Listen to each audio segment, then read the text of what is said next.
Hello and welcome back to the Christian Century YouTube channel. I'm John, and I'm joined today by one of our writers, Lesley Finn, who wrote a Christmas time article for us, The Christmas of Baby Tommy. It was in our December issue. We're going to be talking about that article and I think some of the hilarious hijinks, but also very serious themes in the piece. But before we do that, Lesley, can you tell us a little bit about yourself? Sure. Hi, I'm a writer and visual artist based in Connecticut. I write a lot about spiritual experience and belief. And yeah, I'm so pleased to have this piece find a home with the Christian Century. Oh, well, we're very happy that it found a home with us. It's a lovely essay.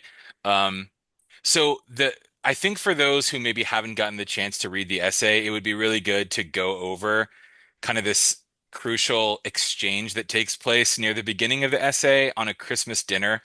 Your dad talking to your young son. And if you could just walk us through kind of the highlights of that conversation, both what happened in the conversation and what the experience was like for you sitting there, kind of witnessing it. Sure. So at this Christmas, my kids were young. They were both in elementary school, and we had just moved to this town where we now live in Connecticut. So it was our first Christmas here, and my parents were visiting. And, it was really, I feel like holidays are that time of year where your assumptions about the conversations you think you've had with your family kind of come to the surface. And this was one of those events where I hadn't really ever told my parents that we weren't raising our kids in a specific religion. Um, and here we are celebrating Christmas in our house, and my dad starts to cross-examine my son about Jesus and what we celebrate on Christmas. And we've never exposed our kids to any of the story. And my dad asked my son who we celebrate, and my son pointed to this ceramic figurine of Jesus in our dining room saying, "Will we celebrate his birthday?" And all of us were shocked and kind of trying to juggle that processing of, wait, how does he know? Wait, did we tell how, where, what? And just trying to keep the peace as you try and do at a holiday meal. And so it transpired that my son had identified this ceramic figurine, and I'm pointing to it now as I'm talking to you, um, as baby Tommy. And this was both reassuring and kind of unsettling because he seems to connect Jesus with Christmas, but then has this kind of pet name for him. And so this kind of launched me on this quest to figure out what what's the story behind my son knowing about Jesus and Christmas, not wanting to exclude him from it, but wanting to understand how he came to know. Um, yeah. And who is baby Tommy? As you investigated this more, can you tell us about this interesting kind of mix-up or conflation that your son did? So luckily, my son's older sister had knew the reference, and my son had said, "Oh, baby Tommy's from this movie that we watched in school," and my daughter had watched the same one, and she at that time was a little clearer on the details and able to piece together the narrative, and even disputed with my son that he got it wrong, which was an important hallmark for her to to do a role, an older sister role to fulfill. But yeah, so Tommy is this character from this Christmas movie, Frosty the Snowman, an animated movie, and he does look like there's a Christ-like resemblance in terms of like the facial hair. That's about it.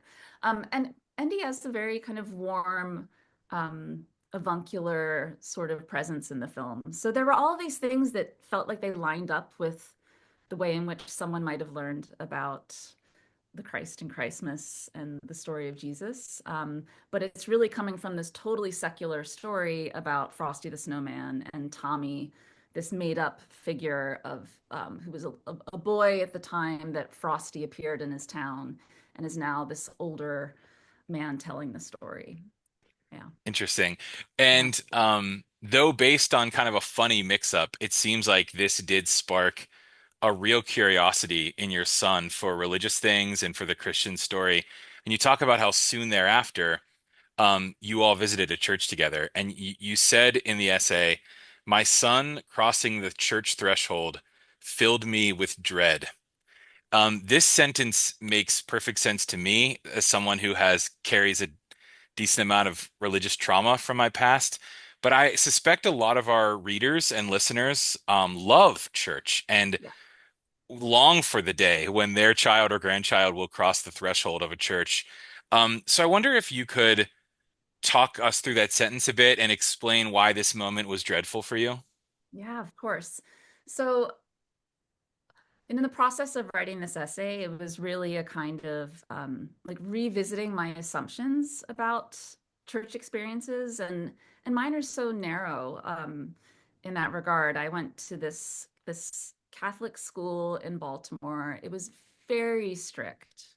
Um, I get to a little bit of that in the essay, but I leave a lot out. It was a very kind of 1950s atmosphere, like without the ruler slaps, but a lot of the kind of judgment and sense of doom and having to prove yourself worthy was just saturating that atmosphere. And so it was a Catholic school attached to this very prestigious cathedral in the town, where it was beautiful and atmospheric in all the ways that churches are, but for me, carried this kind of punitive sense to being this elementary school kid, the same age as my son, really, who, got detention and was always being corrected. And so I kind of associated that experience, the school experience, and the church experience. So I think it was projection, really, right? Like seeing him the same age as me when I was in that school made me want to protect him because I was just worried that someone would come out from the back and yell at him as I had been yelled at. But of course, it's really unfair because church can mean a lot of things to people, and it can be a beautiful, welcoming place. Um, but this was my narrow experience, wasn't that. So really that dread was that parental dread of projecting and imagining the worst from my own experience and not really trusting that he could have his own experience, which of course he did. Um, and it's a shame that I hadn't realized it earlier because he loves buildings and loves architecture.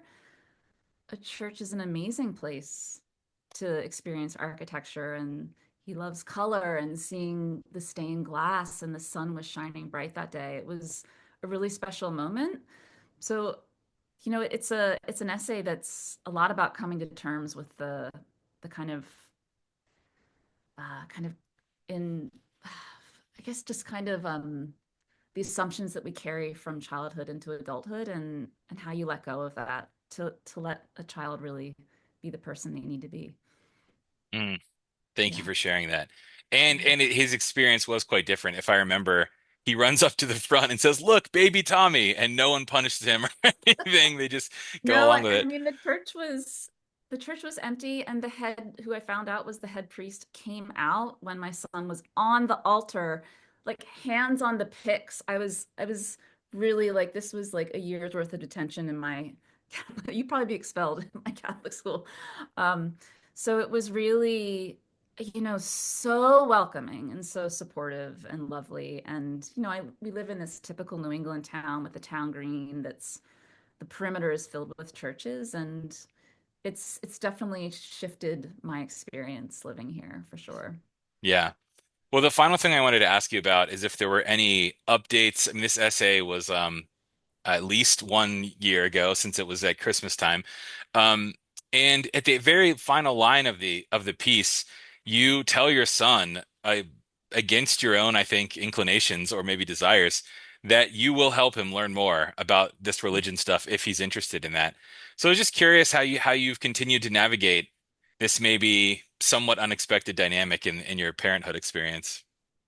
Yeah, so normally when I find out that somebody's interested in something, I become extra energized, right? So I am all ready. Let's figure out what your spiritual path is. I'm here, I'm here, I'm here. But after that Easter that I wrote about, there really wasn't much of an interest on his part. But it was many years ago. I'm not with my family right now for Christmas, and I found out from my partner that my son, his sister, and cousin decided to sneak out to go to midnight mass in this small village in England where they are. So there's a nice mix of continuing experimentation and interest and a little bit of being naughty that feels just about right to me. So I think he's on the right path. Nice. The path of rebellion and of religious curiosity. Yes. Why not bring them together? Excellent. Well, thank you for this wonderful essay and thank you for chatting about it today. Um, Anyone out there who hasn't gotten a chance to read this yet, we will have the link in the video description below where you can read The Christmas of Baby Tommy. We will also have the link to Lesley's website, lesliefinn.com, where you can sign up for her newsletter that she writes. Thank you so much for chatting today, Lesley. Thank you so much, John. I really appreciate it.